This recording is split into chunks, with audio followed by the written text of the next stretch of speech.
Nick Miller there for us. That's BBC News at 10 on Thursday, the 2nd of February. More analysis, as we have every night, on the main stories over on BBC Two. Newsnight, just about to get underway.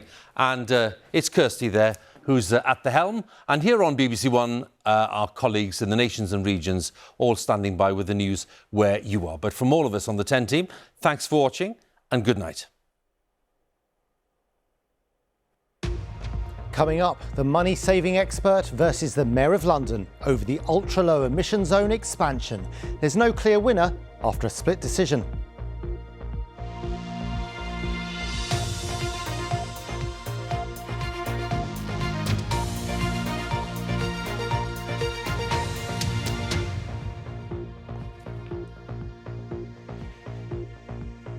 Good evening, I'm Asad Ahmed. Some people might say that the Mayor of London's attempt to tackle questions about the cost of living today backfired.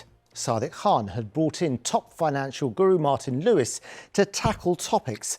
But the money-saving expert had his own question about expanding the ULEZ charge during these difficult times.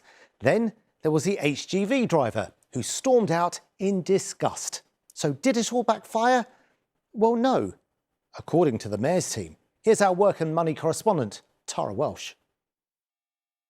How will extending the ULEZ help people struggling with the cost of living? This was the question at a cost of living event that led to tensions at City Hall today. For the 6% of Londoners who have those cars, you know, they're pre-2005 petrol, pre-2015 diesel, they will tend to be not the wealthiest because they have not upgraded their cars in that time. The timing's quite tough, isn't it? But Martin, I've spent time speaking to bereaved families. I've been to Great Ormond Street now in real time. What is the right number of people to die a year to make it acceptable? You should put the ULEZ and Essex on hold. But then an audience member joined the debate. Lorry driver Angie from Dagenham is furious about the £12.50 charge being expanded. Additional questions that aren't answered in this bit. You're not a people's person. And lots of representatives. You're a con man. Were you planning to do that today? Yes. Yes, I do, because there's so many people in Dagenham in Essex that can't afford new vehicles. If I was in charge, I'd put the ULEZ on hold. Let people get back on their feet. Let people earn their money first, then bring it in if you so need to. What made you walk out of there? Because it was angering me, because he doesn't listen. He's not a people's man. He's not a people's person, is he? I understand that during a cost of living crisis, the concerns Londoners have, and we've got to respond to that. It's because the poorest Londoners, least likely to own a car, suffer the worst consequences. People are just confused and annoyed by it, and so it's actually good to see the Mayor have to answer a real live member of the public. It is my hope that there is some softening, and I use that word deliberately and politically, some softening of the ULEZ requirements to help those people who are struggling with the cost of living. A scrappage scheme has been launched by the Mayor and some will be able to get a cash grant, but many are questioning the timing of this plan. Tara Welsh, BBC London.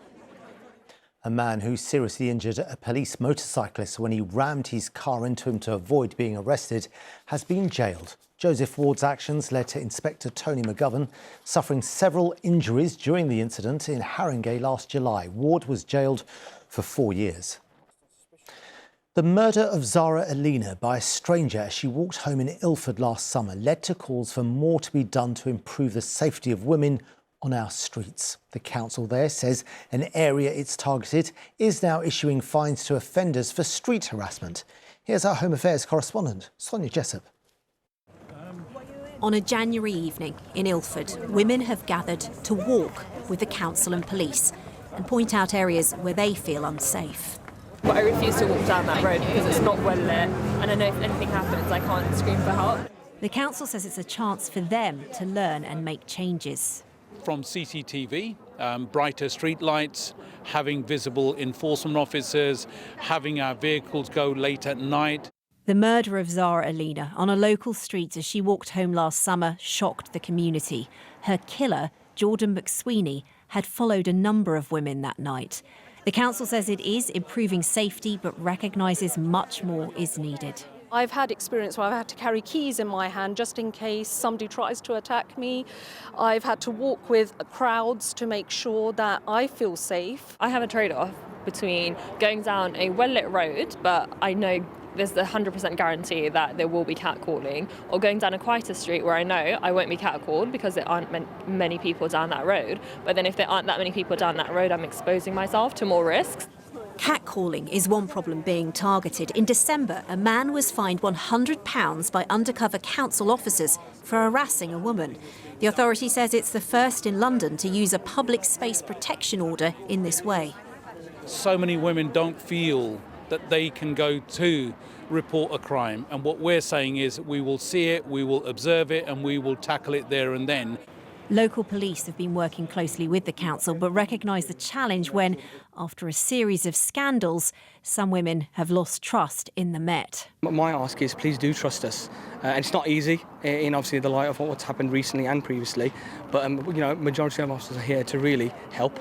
That's the challenge police and authorities across London must face, making streets safer and reassuring women their concerns will be heard. Sonia Jessup, BBC London. Time now for the weather forecast with Nick. Hello. Cloudy sky is going to stay with us into the start of the weekend. There will be a change to sunnier weather by Sunday, but for tomorrow it's more of the same. There may be a few bright or sunny spells trying to come through what is going to be a good deal of cloud, but they'll be very limited. 7-8 degrees to start, so pretty mild start to the morning, and it will just get milder through the day as we jump back into double figures once again. Not out of the question, you might encounter the odd spot of light rain or drizzle out of the thickest cloud, but essentially it's a dry, mostly cloudy day, up to around 14 degrees Celsius. So the weather changes are arriving at the weekend. There'll be a lot of cloud again on Saturday. By Sunday, a whole lot of sunshine to enjoy out there. You will notice it feeling colder though, and the colder weather staying with us into next week. Now, before we go, let me just give you a reminder that there's another rail strike starting from midnight. We'll be covering it tomorrow from morning until evening on BBC London TV, radio and social media. And you can get all the travel news you need from your local radio station and on Twitter at BBC Travel Alert. From all of us on the BBC London Late team, have a very good night. Bye-bye.